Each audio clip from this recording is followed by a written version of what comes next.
Assalamualaikum warahmatullahi wabarakatuh. Kami dari kelompok 5 ingin mempresentasikan materi mengenai penentuan harga pokok berdasarkan proses atau biasa disebut dengan proses costing.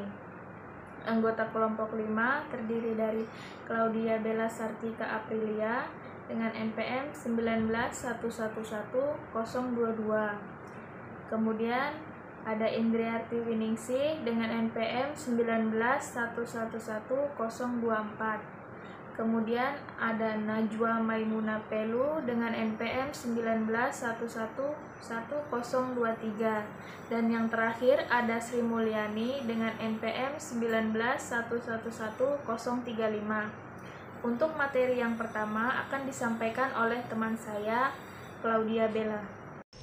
Karakteristik kegiatan produksi berdasarkan proses. Jenis-jenis proses, yaitu yang pertama proses sekuensial atau sequential processing, mengharuskan semua unit melalui satu proses sebelum dapat dikerjakan dalam proses berikutnya secara berurutan.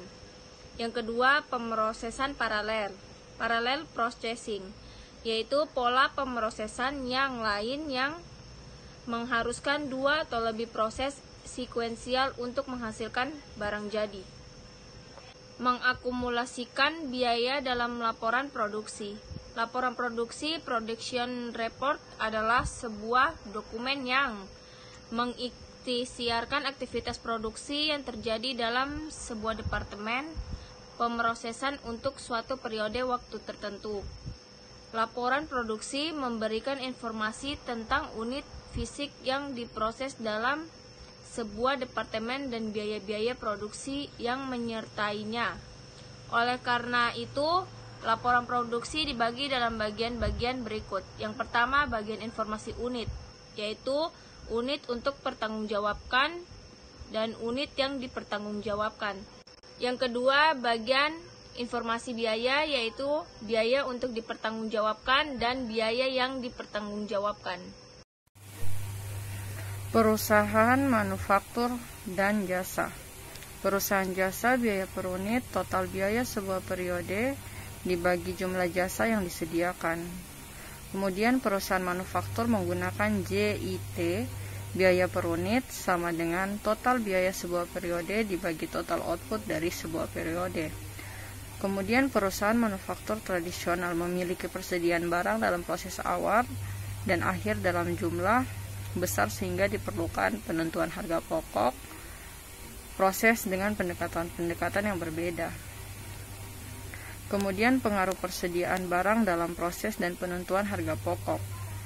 Biaya per unit sangat dibutuhkan baik untuk menghitung biaya dalam barang yang dipindahkan dari sebuah departemen maupun nilai persediaan barang dalam proses akhir.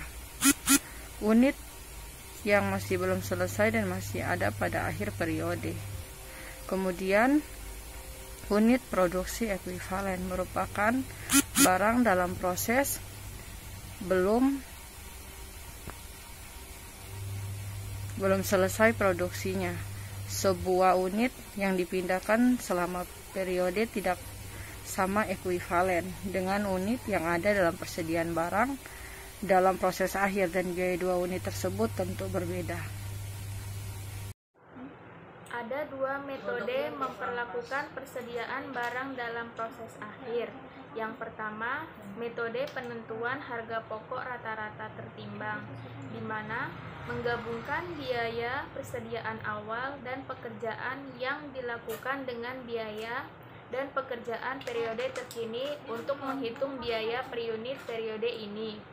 Yang kedua, ada metode penentuan harga pokok FIFO, di mana memisahkan pekerjaan dan biaya dari unit ekuivalen dalam persediaan awal dari pekerjaan dan biaya dari unit ekuivalen yang ada di produksi selama periode terkini.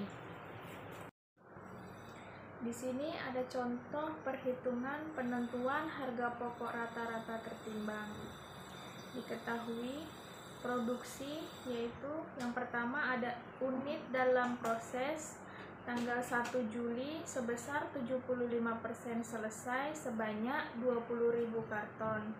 Kemudian ada unit selesai dan dipindahkan keluar sebanyak 50.000 karton, dan unit dalam proses pada tanggal 31 Juli sebanyak 10.000 karton. Biaya yang digunakan yang pertama yaitu ada barang dalam proses sebesar $3.525.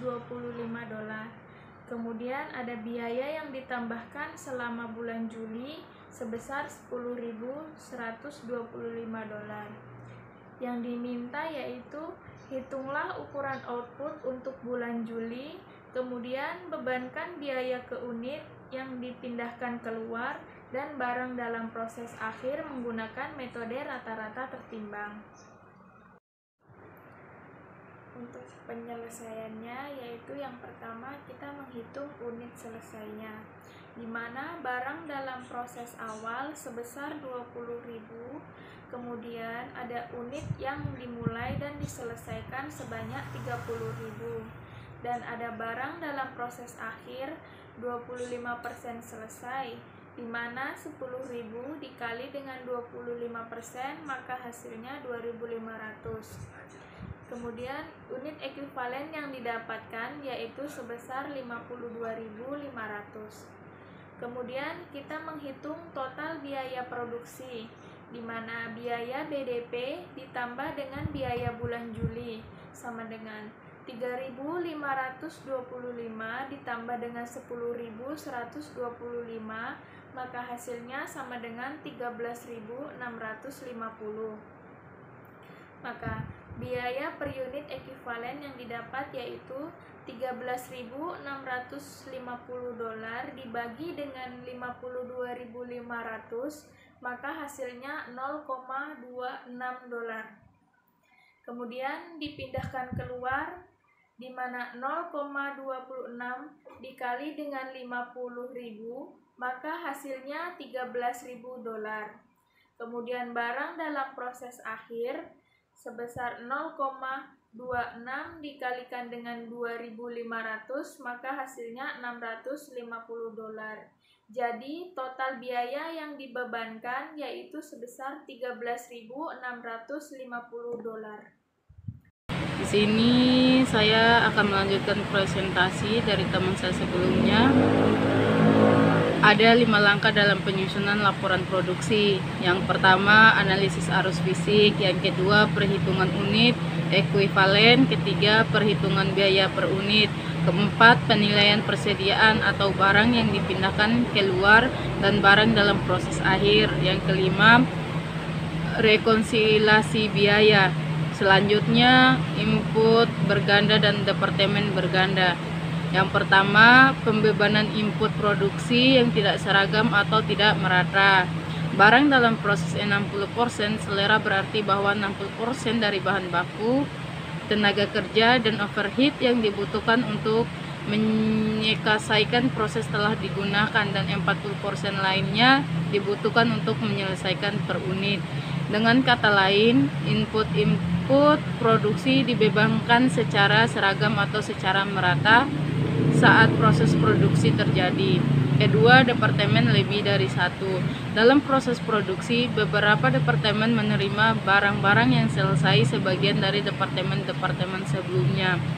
Pendekatan yang umum dilakukan adalah memperlakukan barang yang diterima dari departemen sebelumnya sebagai kelompok bahan baku yang terpisah saat menghitung unit ekuivalen.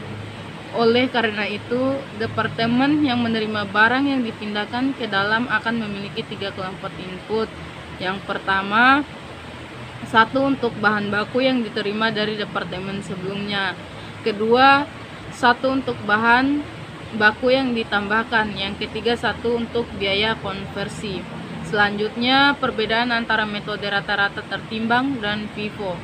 Jika perubahan terjadi pada harga input produksi dari satu periode ke periode berikutnya, maka FIFO menghasilkan biaya per unit yang lebih akurat dibandingkan dengan metode rata-rata tertimbang.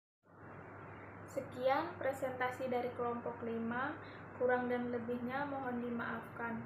Wabillahi taufiq wal hidayah. Wassalamualaikum warahmatullahi wabarakatuh.